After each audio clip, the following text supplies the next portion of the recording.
Stevie Y shows Dylan Larkin the monopoly money. It's not money, it's currency. Bunch of fugazis. How pro athletes and you can keep from going broke. Signing for lots and lots of monopoly money. Yes, fiat fugazis. Just pieces of paper, toilet paper, if you will. Tell me what the dollar is backed by. Please, in the comments below, please tell me what the dollar is worth. What is it backed by? What is the dollar backed by? Captain Dylan Larkin has been negotiating with the GM of the Detroit Red Wings, Steve Yzerman, over the last few months. Ironically, the deal just got wrapped up here in the past 36 hours for 8.7 million fugazis a year for 8 years. I was asked recently, very recently, obviously, how much money does the player get? Well, being that I was a professional athlete making only a fraction of that 10 years ago, let me tell you, after fees, taxes, union dues, agents cut, etc., Larkin may take home around 4 million, maybe 5 million. If he's like, we'll call it 5 million. Here's Stevie Y and Larkin signed the contract at his beautiful home. Now that's a healthy chunk of change, and most never make that kind of money. Mind you, this is the 8th year Larkin has played in the league, the 8th year. So what was he doing with his cash the first 8 years? Hopefully he wasn't blowing it all and saved a bit up for himself. Hopefully. He could save the next 2 years of checks of his contract, just the next 2 years, and be set for life. We'll explain how we can be set for life in a minute. I know a guy. I have a buddy who handles the investments for a lot of athletes in the NHL, NFL, MLB, etc. His job is to meet with his clients and make sure they are allocating their resources carefully. Make sure their client has trust, wills, insurance, and investments made so that when the player is retired, or heaven forbid something happens to them, their family can live on without the paycheck coming in from that sport every 2 weeks and not miss a beat. This is easier said than done, as you can imagine. He has told me stories of guys spending $100,000 a month plus on their credit cards and getting private jets back home, just to go back home and visit for tens of thousands of dollars a trip, instead of just buying first class for a couple grand. Just smart, simple decisions like that. And again, as you can imagine, this is among the more benign, questionable decisions he's seen. Can't go into detail on any of these stories, unfortunately. This process is very, very simple and easy, but it takes a small dose of financial and emotional discipline. Now, a lot of athletes have a lot of discipline, and let me be the first to tell you, sleep was a discipline that I did not have. I had good financial discipline. I had great nutritional discipline, workout discipline, coachability discipline, everything, work ethic, but I was lacking the sleep discipline and understanding time management. So athletes have very good discipline when it comes to things. A lot of them just don't have good financial or sometimes maybe emotional discipline. Here's a quick stat, and many of you may have heard this over the years. By the time they've been retired for 2 years, 78% of former NFL players have gone bankrupt or are under financial stress. Within 5 years of retirement, an estimated 60% of former NBA players are broke.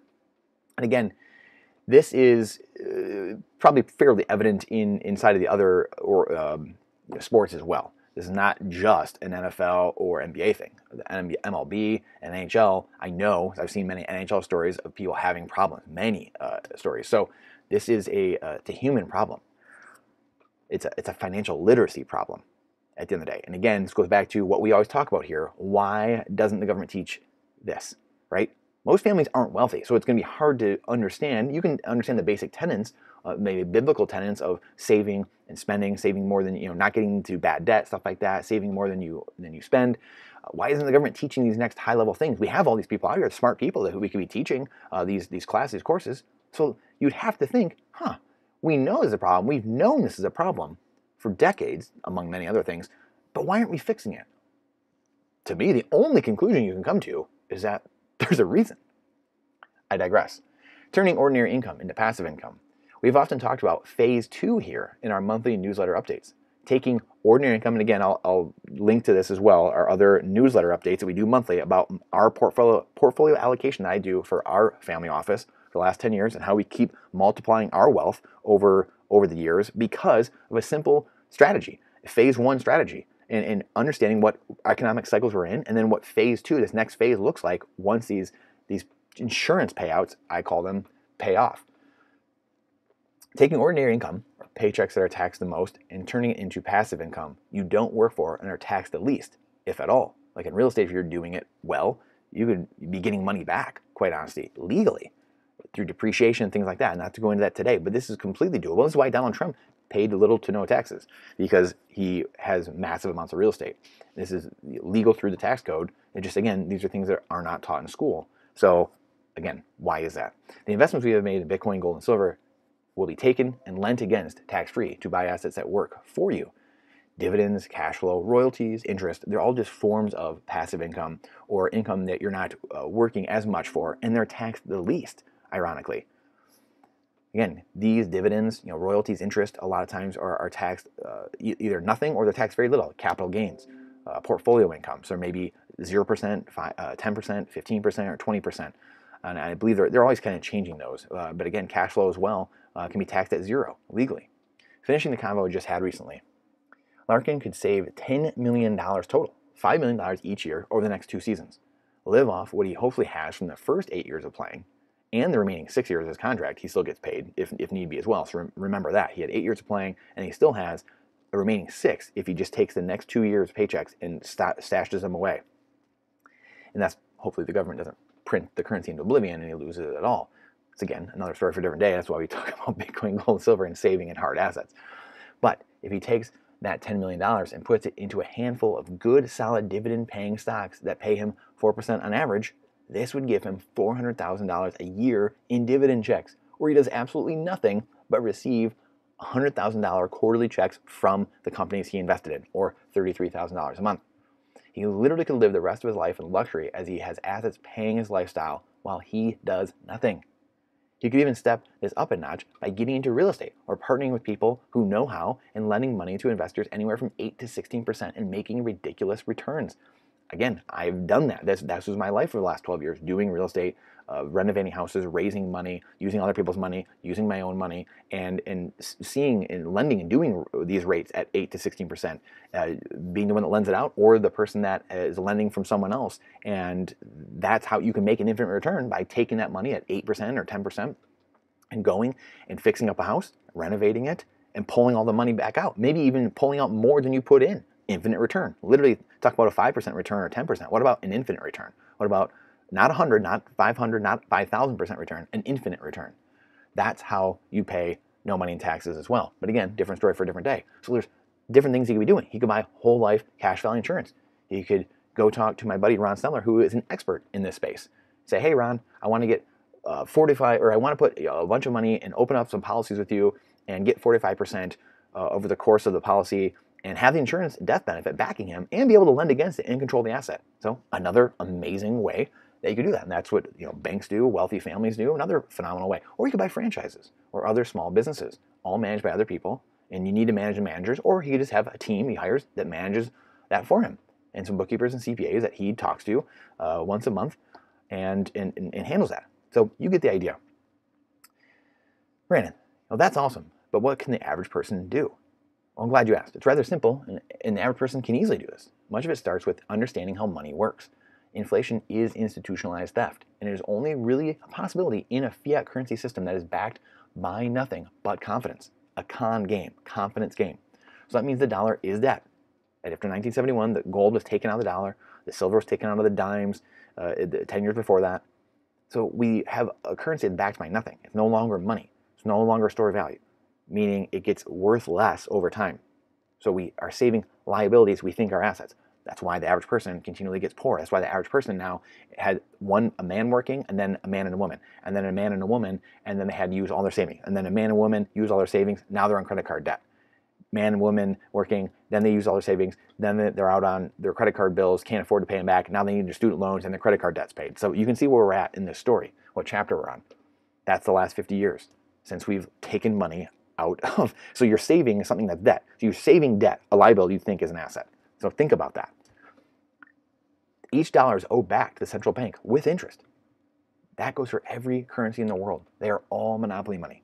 All fiat currencies are tied and tethered to the dollar, the world reserve currency, when the dollar is backed by nothing. So think about that. Every currency you save in, every person around the world is saving debt, saving a liability they think is an asset. Hence why the world continually has increased unrest, polarization, hate, division.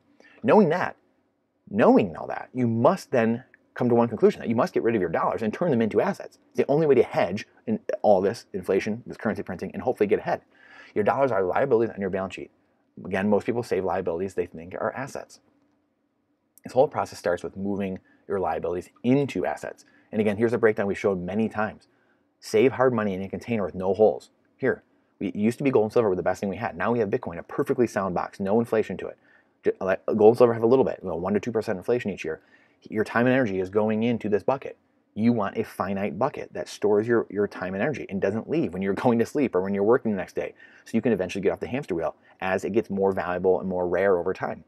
Here is the fiat, the broken currencies. The dollar, yen, peso, pound, bolivar, etc. Your time and energy gets poured in, and there's an inflationary hole in it, and your time and energy just gets sucked out the hole. That's why the average person's on the hamster wheel for all of their life, and they don't know why they're not getting ahead. And then the politician comes in and says, hey, they don't say, hey, I broke the system, but hey, we helped break it. But hey, I'm going to give you free things. I'm going to pay off your student debt. I'm going to pay for your housing. I'm going to give you welfare. I'm going to give you food stamps, and on and on and on and on. And the average person says, yes, I'll trade my liberty. Yes, I'll trade my freedom for some of that security. That's why. That's the insidiousness of what is happening. The dollar is, inflation is institutionalized theft. It's professional theft by the professional class, by the unproductive class. I hope Dylan is taking some of that fake cash, that monopoly money, and turning it into real money by purchasing Bitcoin with it, or maybe some gold and silver, a hard asset that goes up in value over time. Again, this is why I save long-term in Bitcoin and gold and silver. Cash is used in a 6 to 12-month time horizon to pay bills and buy more assets. Again, investors, Robert Kiyosaki talks about this all the time. Robert Kiyosaki never has cash on him because he doesn't need it. He can make cash out of nowhere. He can, like we said with the real estate, you can raise other people's money and go turn it into more money. An average person can't do that. So that is why we here are very big proponents of saving in Bitcoin, saving in gold and silver, saving in assets that are truly assets and not liabilities, not dollars, pesos, yen, bolivar, because that's how you continually get poor over time. And we have decades and decades of history to prove that exact thing. As your income grows and you buy more assets through turning that ordinary income to passive income or maybe portfolio income, you will find yourself freer and less encumbered in the rat race. Once your passive income eclipses your expenses each month, you are financially free. This could take 1 month or 1 year, 1 decade, or 1 lifetime. It's all up to you. But isn't the pursuit and reward of becoming the person you must be to obtain this worth it? At the very least, Dylan and his fellow pro athlete peers have a simple plan, a simple one, to retain their wealth for generations and not end up like the statistics above. Stay strong. Again, it's very simple plan. Be on the right side of history. Fiat currencies are going to zero.